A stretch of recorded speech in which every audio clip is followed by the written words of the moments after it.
Good morning বন্ধুরা, তপোবন groups YouTube চ্যানেলের পক্ষ থেকে আপনাদের স্বাগতম, ধন্যবাদ। তো আজকে আমরা নতুন একটি ভিডিও নিয়ে এসেছি, যার মধ্যে দেশি গোলাপের কিছু কাটিং সিস্টেম দেখাবো।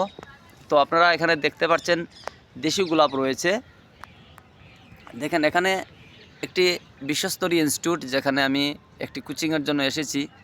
তো বাই দ্য ওয়ে, এটা আপনারা অন্য একটি ইউনিট, আমাদের যোগাসন ইউনিট। তো এই ইউনিটের ভিডিও যদি দেখতে চান তাহলে আপনারা অবশ্যই এই ভিডিওটি পেয়ে যাবেন। তো এখনই আমি নার্সারি ইউনিটের ভিডিওটা করতে যাচ্ছি। তো বন্ধুরা সবাই এই ভিডিওর মধ্যে লেগে থাকবেন, এবং যদি ভালো লাগে থাকে তাহলে এই ভিডিওটিকে আপনাদের বন্ধুদের মধ্যে শেয়ার করে দেবেন। তো বন্ধুরা দেখেন, এই একটা দৈত্য আকৃতির মিডিয়াম এচারের গোলাপ। এটা কিন্তু মিনি গোলাপ নয় এবং বড় গোলাপও নয়, মিডিয়াম। এটি দেখেন, এটা কিন্তু সম্পূর্ণ গাছ থেকে কাটিং করে হয়েছে। এর গোড়ার মধ্যে দেখেন কতগুলো গাছের কাণ্ড দেখা যাচ্ছে এবং বিশাল একটা সাইজ হয়ে আছে। তো এই যে একটি সুন্দর গোলাপের গাছ রয়েছে, এটাকে কিভাবে আপনারা চারা করবেন, একদম সহজভাবে ইজিভাবে আপনারা চারা করতে পারবেন, তার ওই সিস্টেমটা আমি আপনাদের দেখাচ্ছি। একদম ইজি প্রসেস। আর এই গাছগুলো যদি এইভাবে মধ্যে মধ্যে যদি লাগিয়ে দেন তাহলে দেখেন কি সুন্দর লাগছে। একটা কিন্তু ড্রেন রয়েছে, ড্রেনের সাইডে লাগানো হয়েছে, আসলে খুব সুন্দর। এই দেখেন কি পরিমাণে হাজার হাজার গোলাপ ফুটে আছে। আর এটা একটা রাস্তার সাইডের বাউন্ডারির মধ্যে যখন লাগানো হয়েছে তখন তো বুঝতেই পারছেন বন্ধুরা কি ফাইন লাগছে। গুড আফটারনুন বন্ধুরা।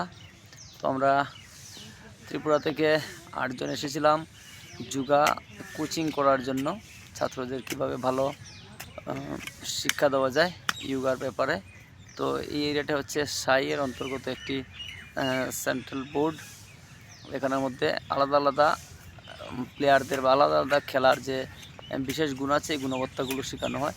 তো আমি এখানে একটি নার্সারিতে এসেছি, যেহেতু বিশাল বড় জায়গা রয়েছে, তো ওনারা নিজেদের নার্সারি নিজেরাই তৈরি করেন। তো এখানে কিছু গোলাপের কাটিং হচ্ছে, তো দেশি গোলাপের কাটিং। তো এই ভিডিওটি আমি তুলে ধরবো কীভাবে দেশি গোলাপের চারা ওনারা করেন এবং পুরো বাগানের মধ্যে লাগিয়ে দেন, এবং কোন কোন সাইজের কী সুন্দর গোলাপ রয়েছে, এগুলো আমি আপনাদের সামনে তুলে ধরবো। তো বন্ধুরা ফলো করবেন ভিডিওটা, সম্পূর্ণ ভিডিও দেখবেন, খুব ভালো লাগবে এবং নিজেরাই তৈরি করে নিতে পারবেন গোলাপের नतून नतून छोटो छोटो गाछ।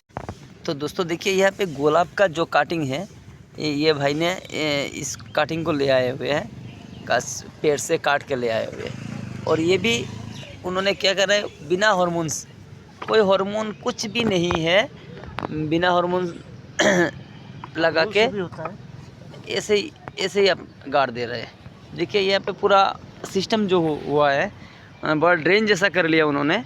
ड्रेन जैसा करने के बाद वो मिट्टी का अंदर सर कुछ दिया है आपने? नहीं, उसे खाद डालते हैं, जैविक खाद डालते हैं। हाँ, जैविक खाद दिया हाँ, सिर्फ। जैविक खाद डाल के फिर क्यारी बना के अच्छी तरह से मिट्टी अच्छा क्यारी तैयार करके फिर उसके बाद कटिंग लगाते हैं। अच्छा, तो ये जो आपने दे रहा है लगा रहा है, तो कितना दिन में इसका रूट आ जाएगा? ये कम से कम 2 महीने 2 महीने 3 महीने में रूट आ जाएगा। हाँ, और फिर रूट आने के बाद इसका प्रोसेस क्या होता है अभी लगाने का? फिर लगाने का इसका मतलब है अभी तो नहीं, साल मतलब 1 साल के बाद इसको यहाँ से चेंज करेंगे एक जगह से, अच्छा नहीं तो यहीं पे शिफ्ट रहेगा। 1 साल के बाद सितंबर महीने तक चेंज करेंगे। बरसात में भी चेंज कर सकते हैं। अच्छा हाँ, बरसात में भी हो सकता है, नहीं तो सितंबर महीने में तो जैसे मर्जी निकाल के जहाँ मर्जी लगा दो। अच्छा, वो इसका फूल कैसा होता है? अच्छा फूल होता है? लाल रंग का होता है, अच्छा होता है। अच्छा, तो जो ग्राफ्टिंग वाला होता है ना, जो ग्राफ्टिंग तो और होता है, ये हाँ। देसी है। अच्छा, तो ग्राफ्टिंग में अच्छा फूल खिलता है या इसी में अच्छा फूल खिलता इसमें भी खिलता अच्छा, ग्राफ्टिंग में तो खिलता अच्छा खिलता है, उसका आकार कुछ और होता है है? अच्छा, फूल का, और इसका आकार कुछ और होता है। तो आपके मर्जी से, माना आपकी जानकारी से कौन सा अच्छा रहता है? देसी सबसे बढ़िया। देसी सबसे बढ़िया। तो देसी जिंदाबाद, हमारा इंडिया जिंदाबाद। यही ठीक है ना? तो सर ये पिछले साल हुआ है ना? ये कितने दिन पहले हुआ है ये जो? ये सितंबर महीने में लगाया था। अच्छा, अभी तो फूल खिल रहा है यहाँ पे। हाँ, ये सितंबर में अभी रूट बना नहीं है इसका, लेकिन पत्ते आके अच्छा फ्लावर आ रहे हैं, अच्छा अच्छा अच्छा, आ जाएंगे अभी। ये सितंबर महीना में ये हुआ है। देखिए ये लगभग रेडी हो चुका है और इसमें भी अच्छा अच्छा फूल खिलेगा। तो ये तरीका है गुलाब का देसी रूटिंग करने का सिस्टम। तो चलिए आगे और भी दिखाते रहेंगे।